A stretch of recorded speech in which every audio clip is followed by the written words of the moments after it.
မင်္ဂလာပါတသားမမီတို့ရေဒီနေ့တီမီဖြောပြပေးမဲ့ပုံမြင်လေးနာမည်ကတော့စာလောင်နေတော့ခုကောင်လေးလာတာပြီးတိတ်ဆိတ်တဲ့ညတညမှာဖြူပွေးနေတဲ့ဥလေးတစ်လုံးကိုတိတ်ရွက်ပေါ်မှာတွေ့ရတယ်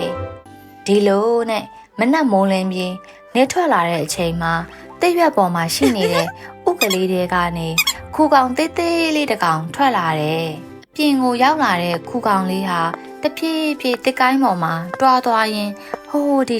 လိုက်ကြည့်တာပေါ့နေ့လယ်ပိုင်းကိုရောက်လာတဲ့အခါမှာတော့ခုကောင်လေးဟာအစာရှာထွက်တာပေါ့ကွယ်တနင်္ဂနွေနေ့မှာခုကောင်လေးဟာတမော်ဒီအကြီးတစ်လုံးကိုတွေ့ပြီးဖောက်စားလိုက်တယ်တနင်္လာနေ့မှာတော့မင်းကွတ်သေးနှလုံးကိုခုကောင်လေးကထပ်စားပစ်လိုက်ပြန်တယ်အင်္ဂါနေ့ရောက်တဲ့အခါလိမ္မော်သီးသုံးလုံးကိုတွေ့တော့အကောင်စားလိုက်သေးတယ်ဗုဒ္ဓဟူးနေ့မှာတန်သီးလေးလုံးကိုတွေ့တော့အကောင်စားလိုက်ပြန်တယ်ကွယ်ခုကောင်လေးဟာကြာတာပတေးနေ့မှာတရက်သီးငါးလုံးကိုတွေ့တော့အကောင်လုံးထပ်စားလိုက်ပြန်တယ်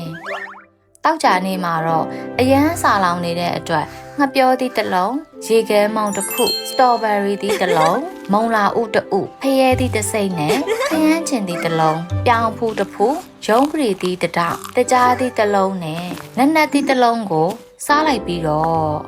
ဘိုက်မဖြည့်သေးတဲ့ခုကောင်လေးဟာစနေနေ့မှာတိရွက်စိမ်းကြီးတစ်ရွက်ကိုပါထပ်စားပစ်လိုက်တယ်အခုတော့ခုကောင်လေးဟာဘိုက်မစားတော့ဘူးခုကောင်အကြီးတစ်ကောင်ဖြစ်သွားပြီခုကောင်လေးဟာဘိုက်လဲပြေးသွားတဲ့အတွက်သူ့ရဲ့အိတ်ထဲမှာပြန်ပြီးအိပ်ပျော်သွားတယ်တဲ့ပြီးတော့အိပ်ယာကနိုးလာတဲ့အခါခုကောင်လေးဟာလှပတဲ့လိပ်ပြကြီးတစ်ကောင်ဖြစ်လာတာပေါ့ကွယ်ပုံမြင်လေးကတော့ဒါပါပဲကွယ်နောက်ထပ်ပုံမြင်လေးတွေထပ်ပြောပြမယ်နော်အားလုံးတတာ